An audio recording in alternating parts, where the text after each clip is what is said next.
இப்ப ஏற்கனவே இதுக்கு முன்னாடி விலை உச்சத்துல இருந்தப்போ இன்வெஸ்ட் பண்ணியிருப்பாங்க.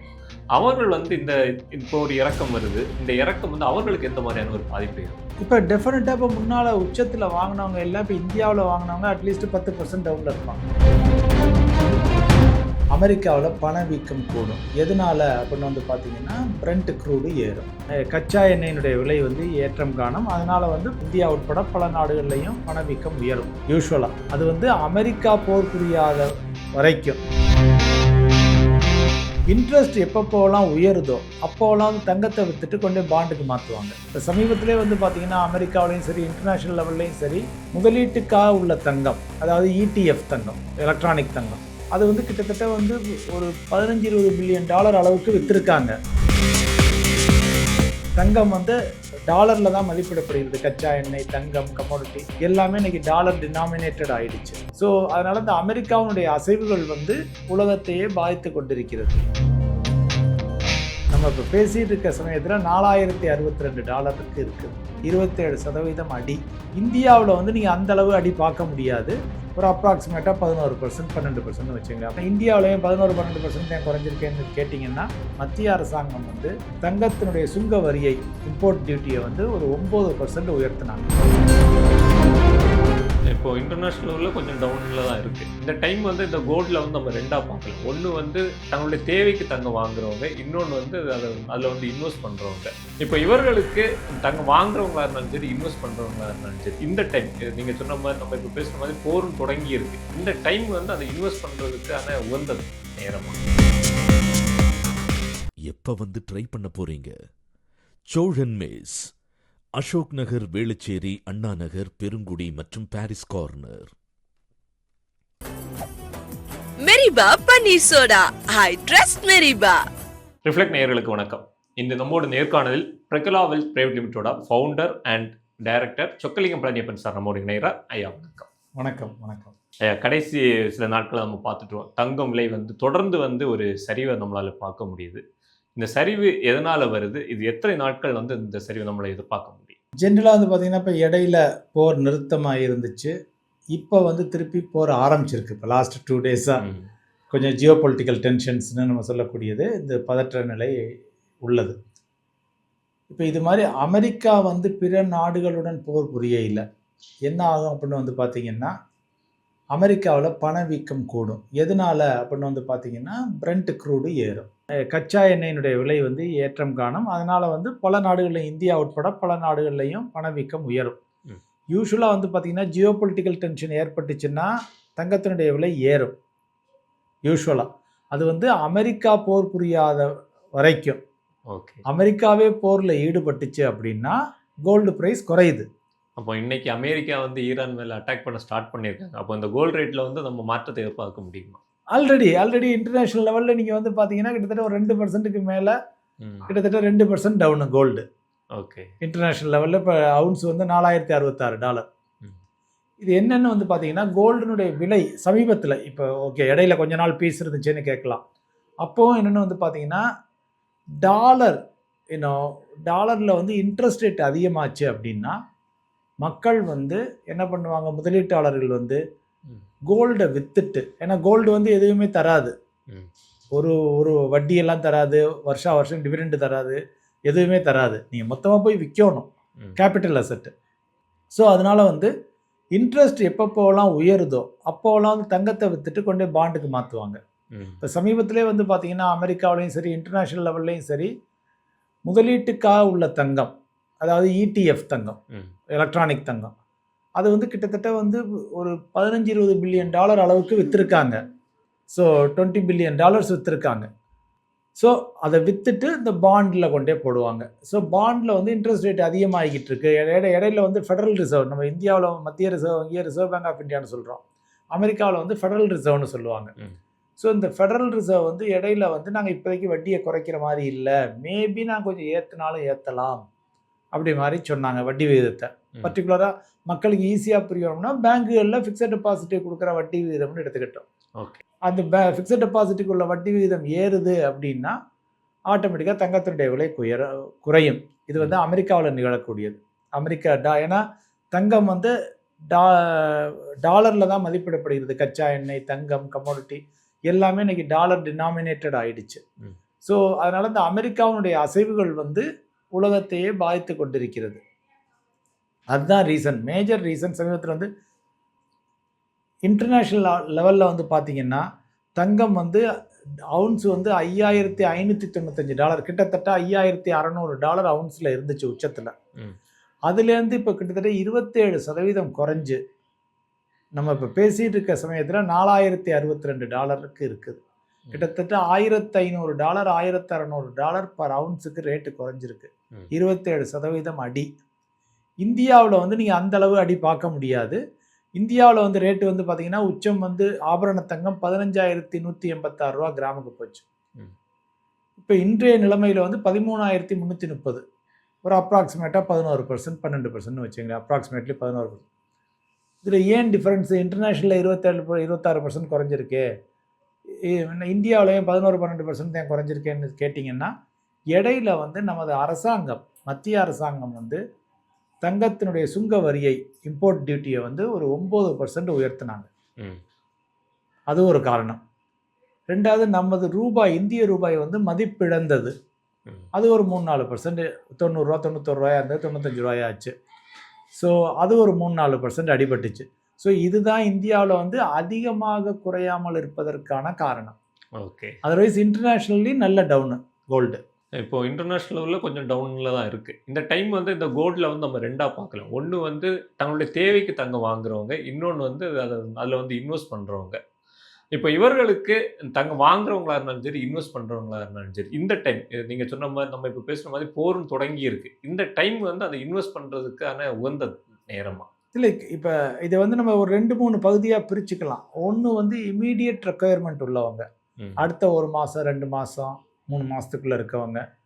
ஸோ இப்போ அவங்க ரெக்குயர்மெண்ட்டுக்கு வந்து வாங்கியே தான் ஆகணும். தங்கம் கல்யாணம் பண்ண போகிறோம், குழந்தைக்கு காது குத்து, வைபவம் அப்படி இப்படின்னா அவங்க வாங்கித்தான் ஆகணும். அதை அவங்க ஒரு 2-3 ட்ரான்ச்சில் வாங்கிக்கலாம். இப்போ இன்றைக்கி ஒரு 2% குறைஞ்சிருக்கு, இன்றைக்கி கொஞ்சம் ஒரு 25% வாங்கிடுவோம். நான் ஒரு எக்ஸாம்பிளுக்கு 4 பவுன் வாங்க நினைக்கிறேன். 4 பவுன் ஒரே செயினாக எடுக்கணும்னா கஷ்டம். அப்போ ஒரு நாள் அவங்க டிசைட் பண்ணி போத்தா வேணும். ஆவரேஜாக போயிட்டு எடுத்துக்க வேண்டியதான். உடனே தேவையுள்ளவங்க எடுத்துக்க வேண்டியதான். அதில் மறுப்புக்கு எதுவுமே காரணம் இல்லை. இப்போ அதே சமயத்தில் இப்போ எனக்கு வந்து இப்போதைக்கு தேவை இல்லை, 1 வருஷம் 2 வருஷத்தில் தான் எனக்கு தேவை அப்படின்னா, அந்த குறைய கொஞ்சம் அவங்க ஆட் பண்ணிக்கிட்டு போகிறது நல்லது. ஓகே. கொஞ்சம் கொஞ்சமாக. இல்லை, நான் என்னால் போய் அப்பப்போ வாங்க முடியாதே அப்படின்னா, மியூச்சுவல் ஃபண்டுகளில் கோல்டு ஃபண்டெல்லாம் இருக்குது. அதை கிராஜுவலாக வாங்கிக்கிட்டு ஆவரேஜ் பண்ணிக்கிட்டு, என்னைக்கு மொத்தமாக தங்கம் வாங்க போகிறாங்களோ அன்னைக்கு போய் தங்கத்தை எடுத்துக்க வேண்டியதுதான். ஸோ இது ஒரு ப்ரைஸ் ஆவரேஜ் ஆகிருக்கும், அன்னைக்கு ஒரு ரேட்டில் இருக்கும், அவங்க போய் வாங்கிடலாம். அது ஒரு யுத்தி. இல்லை, எனக்கு வந்து 10 வருஷம் கழிச்சு தான் தங்கம் தேவை, அதுக்கு தானே இன்றைக்கி சேகரிக்கிறேன் அப்படின்னா, பெஸ்ட்டு வந்து மாதம் ஒரு எஸ்ஐபி முறையில் கோல்டு ஃபண்டுகளில் முதலீடு செஞ்சு அடுத்த 5 வருஷமோ 10 வருஷமோ, அல்லது அவங்க தனியாக வாங்குறவங்களா இருந்தால் கூட, ஃபிசிக்கல் கோல்டாக வாங்குறவங்களா இருந்தால் கூட, ஒரு 3 மாதத்துக்கு ஒரு 2 கிராம் 3 கிராம் நான் ஃபிசிக்கலாக வாங்குறோம்னு சொன்னாங்கன்னா, பெஸ்ட்டு மெத்தடு, ஃப்ளெக்சிபிள் மெத்தடு வந்து மியூச்சுவல் ஃபண்டுகள், கோல்டு ஃபண்டு. அப்படி இல்லைன்னா கிராமம் வாங்கிக்கிறோம்னாலும் அது ஓகே. நான் சொல்கிறது என்னென்னா, கான்செப்ட் வந்து ஆவரேஜ் பண்ணிக்கங்க. இப்போ ஏற்கனவே இதுக்கு முன்னாடி வந்து விலை உச்சத்தில் இருந்தப்போ இன்வெஸ்ட் பண்ணியிருப்பாங்க. அவர்கள் வந்து இப்போ ஒரு இறக்கம் வருது, இந்த இறக்கம் வந்து அவர்களுக்கு எந்த மாதிரியான ஒரு பாதிப்பை ஏற்படுத்தும்? இப்போ டெஃபினட்டாக இப்போ முன்னால் உச்சத்தில் வாங்கினவங்க எல்லாம் இப்போ இந்தியாவில் வாங்கினவங்க அட்லீஸ்ட் 10% டவுனில் இருப்பாங்க. மினிமம் 10-11% டவுனில் இருப்பாங்க. இப்போ அவங்க பர்பஸுக்காக வாங்கியிருந்தாங்கன்னா அதை பற்றி யோசிக்க மாட்டாங்க. ஓகே, நீண்ட காலத்தில் தங்கம் ஏதோ ஒரு ரிட்டனை கொடுத்துரும் அப்படின்னு சொல்லிட்டு கவலைப்படாமல் இருக்கலாம். இப்போ அது எது முதலீட்டுக்காக போட்டிருந்தாங்கன்னா இப்போ 10-11% 12% டவுனில் இருக்கும். ஸோ இப்போ அவங்க என்ன பண்ணணும், இப்போ நான் முதலீட்டுக்காக நான் போட்டு ஒன்று லாஸை புக் பண்ணிட்டு வெளியில் வரலாம், அப்படி இல்லைன்னா அதை ஆவரேஜ் பண்ணிக்கலாம். விடுக அவங்க வாங்கிக்கிட்டே இருக்கணும் லாங் டேர்முக்கு. ஏன்னா நம்ம கோல்டை எப்படி பார்க்குறோம் அப்படின்னு வந்து பார்த்தீங்கன்னா, முதலீட்டு பார்வையில் வந்து பார்க்கையில் வந்து அது ஒரு அலோகேஷனாக பார்க்குறோம், ஒதுக்கீடாக பார்க்குறோம். நம்மகிட்ட வந்து மியூச்சுவல் ஃபண்டுகள் இருக்குது, ஸ்டாக் இருக்குது, ரியல் எஸ்டேட் இருக்குது, டெபாசிட் இருக்குது, இது எல்லா சொத்து வகையும் இருக்குது, பாண்டு இருக்குது. அதே மாதிரி தங்கமும் நம்மகிட்ட இருக்கணும். அதனால் தங்கத்தில் வந்து மாதம் ஒரு 5%, 10% அவங்க மொத்த முதலீட்டில் 5%, 10% ரொம்ப புல்லிஷாக இருந்தாங்கன்னா ஒரு 15% போட்டுக்கங்க. ஒரு மாதம் 10,000 ரூபா அவர் சேமிக்கிறாருன்னா ஒரு 1000 ரூபா கோல்டில் போடலாம், இல்லை அதிகபட்சமாக 1500 ரூபா கோல்டில் போடலாம். போட்டு அது ஒரு ஒதுக்கீடாக வச்சுக்கிட்டாங்கன்னா, அலோகேஷனாக வச்சுக்கிட்டாங்கன்னா அது வந்து ரொம்ப தவறாகாது. ஸோ என்றைக்குமே எப்போ ஒரு நாள் திடீர்னு தங்கம் எந்திரிக்கும், அன்னைக்கு தான் இது ஃபுல்லாக எல்லாமே எந்திரிக்கும் இவங்க வாங்குறது பூரா. ஸோ ரொம்ப நாள் தங்கத்தினுடைய ஒரு குவாலிட்டி வந்து பார்த்தீங்கன்னா சில சமயம் 5 வருஷம் 7 வருஷம் கூட டவுனாக இருக்கும். ஆல் ஆஃப் அ சடன் அப்புறம் எந்திரிச்சு வரும். ஓகே. ஸோ அதுதான் இந்த கால சூழல்ல இனி இறக்கத்தை எதிர்பார்க்கலாமா இல்லை ஏற்றத்தை எதிர்பார்க்கலாம்? லாங் டேர்மில் வந்து ஜென்ரலாக வந்து அடுத்த 3 வருஷம் 5 வருஷம் 10 வருஷம்லாம் பார்க்குறவங்க தங்கம் வந்து ஒரு ஏறுமுகமாக இருக்க வாய்ப்பு இருக்கிறது. மெயின் ரீசன் என்ன அப்படின்னு வந்து பார்த்தீங்கன்னா, ஒரு ஜியோ பொலிட்டிக்கல் டென்ஷன், அன்சர்டன்டி, அமெரிக்க அதிபர் ட்ரம்ப் செஞ்சுக்கிட்டு இருக்க கூற்று, இதையெல்லாம் கருதி நிறைய ஆசிய நாடுகளினுடைய மத்திய ரிசர்வ் வங்கிகள் வந்து தங்கத்தை வாங்கி கொண்டிருக்கின்றன.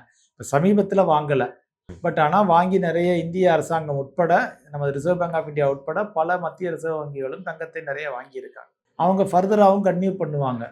ஏன்னா டாலர்லேருந்து அவங்க எல்லாரும் கொஞ்சம் விலகி வர நினைக்கிறாங்க. இப்போ டாலர் வந்து மோனோபோலியாட்டம் இருக்குது, அமெரிக்க டாலர். அதனால வந்து நீண்ட காலத்தில் தங்கத்துக்கு அதுக்கு உண்டான மதிப்பு இருக்கும். இப்போ குறுகிய காலத்தில் வந்து இந்த இஷ்யூஸ்லாம் ஓடிக்கிட்டு இருக்கிறத கண்டு கொஞ்சம் டவுன் ஆக வாய்ப்பு இருக்கிறது. ஓகே. இப்போ தங்கத்தை எடுத்து பார்த்தாச்சா நம்ம நாளுக்கு வந்து ஏற்றம் இறக்கம் அந்த மாதிரி பார்த்துட்டு இருக்கோம். இதே மாதிரி தங்கத்துக்கு இணையாக இன்னொரு பொருள் நம்ம அப்படின்னு பார்த்தாச்சுன்னா வெள்ளியை பார்க்குறோம். கரெக்ட். அந்த வெள்ளியில வந்து இன்வெஸ்ட் பண்ணுறவங்களா இருந்தாலும் சரி, வாங்குறவங்களா இருந்தாலும் சரி, இப்போ தங்கத்துக்கு பதிலாக வெள்ளியில் இன்வெஸ்ட் பண்ணலாம். தங்கம் ஒரு கைண்ட் ஆஃப் அனிமல், வெள்ளி வந்து வேறு அனிமல். என்ன வந்து பார்த்தீங்கன்னா, தங்கம் வந்து ஜென்ரலாக வந்து சென்ட்ரல் பேங்க் வாங்கக்கூடிய அளவிற்கு அதுக்கு மதிப்பு இருக்கிறது. நாடுகள் வாங்கி குவிக்கக்கூடிய அளவிற்கு அதுக்கு மதிப்புகள் இருக்குது. அதே மாதிரி வெள்ளிக்கு மதிப்பு இருக்குன்னு நம்ம சொல்ல முடியாது. வெள்ளிக்கு இண்டஸ்ட்ரியல் டிமாண்ட் இருக்குது. தங்கம் வந்து கிட்டத்தட்ட கரன்சி. தங்கம் வந்து கரன்சி, ஒரு நாட்டினுடைய நாணயம் மாதிரி கரன்சி, அதுக்கு உண்டான மதிப்பு இருக்குது. ஸோ அதனால் ஜென்ரலாக வந்து பார்த்தீங்கன்னா தங்கத்தினுடைய ஏற்ற இறக்கம் குறைவாக இருக்கும். வாலட்டிலிட்டின்னு சொல்லுவோம் இங்கிலீஷில். அதே சமயத்தில் வெள்ளிக்கு வந்து ஏற்ற இறக்கம் மிக அதிகமாக இருக்கும்.